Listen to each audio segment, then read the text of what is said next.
Bonjour, j'espère que tu vas bien, moi ça va. Aujourd'hui, on va parler de quelques traits qui permettent de reconnaître qu'une personne a eu une enfance vraiment difficile. Alors, en premier, on va parler de cette faible estime de soi.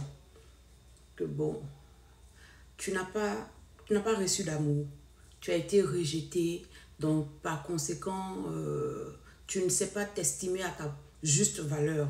Tu te déprécies parce que les gens t'ont toujours dévalorisé, donc pour toi, c'est normal que tu te vois comme un moins que rien. Ok?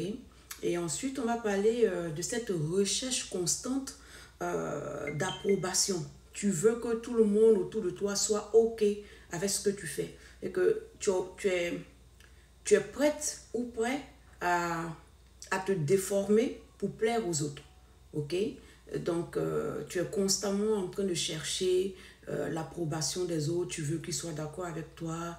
Tu veux pas que les gens aient quelque chose à te reprocher parce que tu veux pas qu'en fait qu'on te rejette.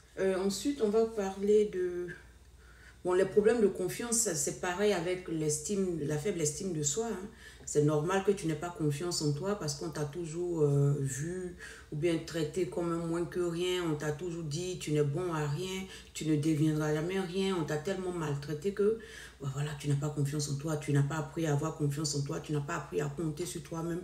Donc voilà, c'est difficile. Ensuite, pour rejoindre aussi tout ce qu'on a en fait, ces différentes expressions de la même chose. Tout provient de cette maltraitance depuis l'enfance. Il y a la peur de l'abandon. Comme je le disais tantôt, on t'a tellement rejeté dans les actions, on t'a tellement pas associé, on t'a tellement pas aimé que voilà, dans toutes les relations, tu as peur qu'on t'abandonne. Donc, ce qui fait que tu es prêt ou prête à faire certaines choses qu'en temps normal, tu ne ferais pas. Mais bon, comme tu as peur qu'on t'abandonne, la plupart du temps, les personnes qui ont cette peur-là, ce sont les personnes qui, peut-être, le papa est parti, la maman est partie très tôt, et puis bon, voilà, tu as grandi avec une belle-mère qui t'a montré couleur, donc bon, il y a tout ça, et il y a la difficulté de nouer des relations. Puisque toi-même, tu n'es pas une personne vraie, que ce soit avec toi, que ce soit avec les autres. Donc, tu ne peux pas t'attacher. Et quelquefois aussi, tu as peur de t'attacher parce que tu ne veux pas perdre. Tu te dis, non, si je m'attache trop à la personne, après, la personne va me rejeter, et puis patati, puis patata. Donc, tu as vraiment beaucoup de difficultés à nouer des relations saines.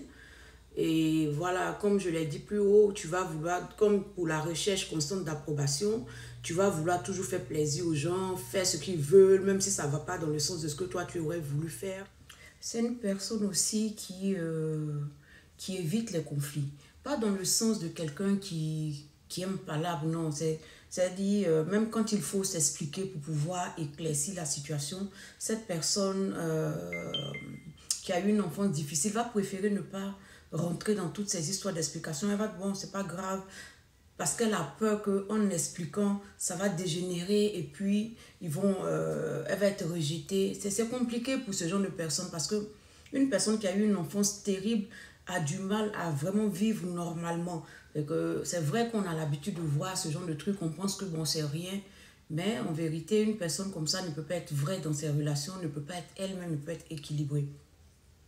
Et il y a aussi certaines de ces personnes qui développent l'insensibilité émotionnelle. Une personne qui a été véritablement maltraitée, mais je maltraitée, bah, à force de se cacher pour ne pas souffrir, commence à développer cette insensibilité-là. Bon, c'est la personne qui n'est pas touchée par les départs parce qu'elle s'est forgée une carapace, quoi. Donc, bon, tu la laisses pas, tu as un malheur.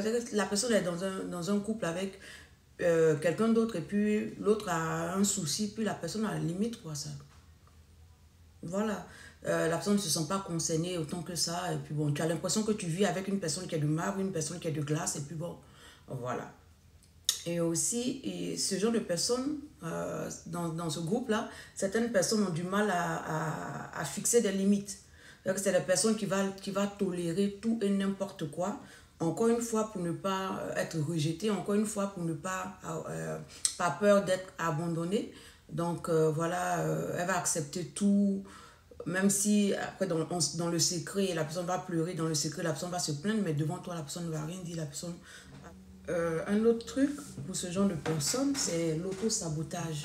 Ça veut dire que quand la personne, soit la personne est dans une relation calme et stable, équilibrée, la personne va se dire, je ne mérite pas ça.